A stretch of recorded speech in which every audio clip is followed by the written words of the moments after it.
Hey everybody, welcome to another review of The Oval. Um, I'm doing it for last week's episode. You must think I'm crazy for doing this, but I've been going through something lately, and I didn't have the energy or the drive or whatever to get on do my review. But I decided to just push through now and do my review before tomorrow's episode airs. Now, so let's talk about. I'm just doing this off the top of my head. Now let's talk about Priscilla and Victoria. Now, obviously, Priscilla has Victoria rattled, and Victoria accuses her of sleeping with her father. And I'm like, Victoria, please. I don't even think that's remotely close to what the real situation is. Um, and I think that Priscilla might be Victoria's half sister, might be the Victoria's father's daughter from another woman. Um, that's what my mom came up with. Let me give credit where credit is due. She thought that might be a theory that might happen in this story. So let me give credit where credit is due. And Victoria had the nerve enough to tell Priscilla, well, girl, you need to get over things. And I'm like, Victoria, you banged her husband. How do you tell somebody to get over things when you banged their husband? I mean, that's ridiculous. And let me remember what else happened. So Richard is also in on whatever is going on. So they're pretty high. They're higher up than they appear. They're not just like a butler and a chef. So they're pretty high up. And I was wondering, because Richard gives Nancy the money for Picky's funeral, and I'm like, so Nancy gave up the goods, and Richard gave up that money. That's exactly what happened. And so he gave her the money. It was a lot of money, and I'm like, well, can he really afford all that on a butler's salary? But then again, the butlers in the White House might be making a pretty good chunk of change. But anyway, clearly Priscilla and Richard are not just domestics, as George Jefferson would put it.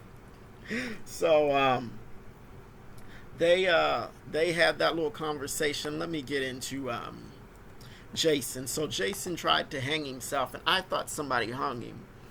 But apparently he was trying to, oh gosh, what is it called? Forget what the technical term for for strangling yourself for a sexual thrill is. Is it autoerotic asphyxiation, something like that?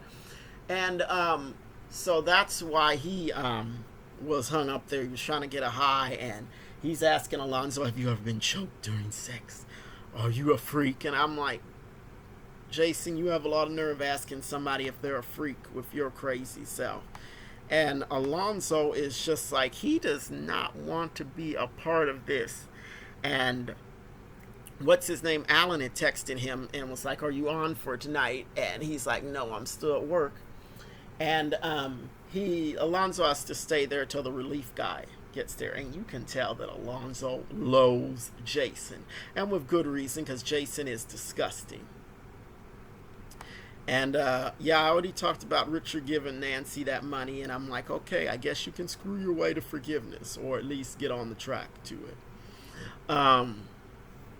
And I'm going off my Twitter feed and reading what I posted, and so Hunter, he's just gonna try to force Sharon to see him, and it's absolutely ridiculous. And he wants Kyle to go over there and get her. And this is a little detour off of the review, and this is just something about the writing. I have an issue with how Tyler writes white men being so covetous of black women.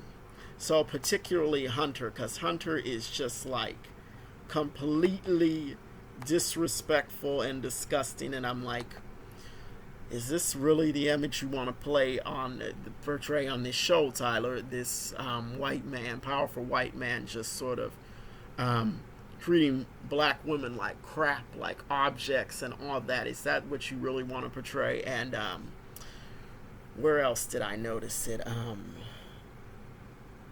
What other show did I notice it on?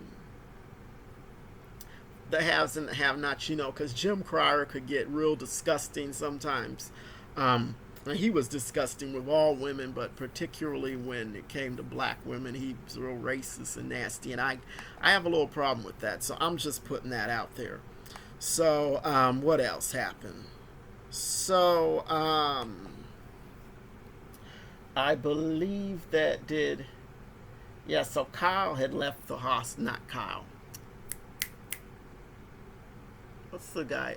Dale had left the hospital, and Sharon's like, well, you shouldn't have left there. And he details to her what happened. He says, he tells how Donald was there and all of that. And she's like, what? And,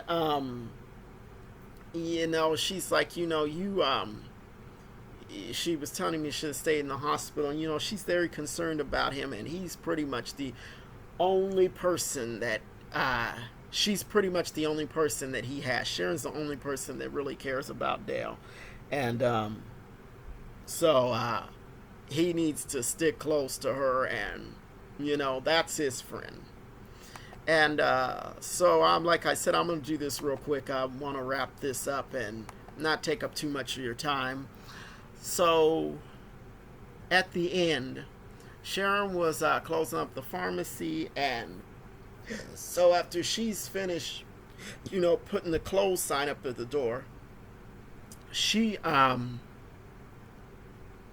turns around, and there's Kyle. And of course, he can get in any building any kind of way because he's a really sneaky person. He's what am I trying to say? Conniving, all that. And so he's just going to make her go see the president. And so he's fighting her and all of that. And she was not having it. She was fighting him. She was hitting him. She bit him. And he had nothing for her because she was fighting hard. And she fought hard enough until she could get to the gun. And she pulled it on him. And I said, Kyle, you have messed with the wrong one. Finally, you're in big trouble. And so I think I'm trying to think what else happened. I think Bobby got up in the White House, or he's going to get up in there or whatever, I think. So yeah, that was pretty much what I liked about the episode. Of course there was some other stuff going on, but I was not some stuff I just was not that into, but that's what really stood out to me. And since I did not do the review right away, and I didn't watch the episode again, and not everything was particularly fresh in my mind. So that was the Oval. Tell me what you think. Like, comment, and subscribe. And I will see you the next time. Bye-bye.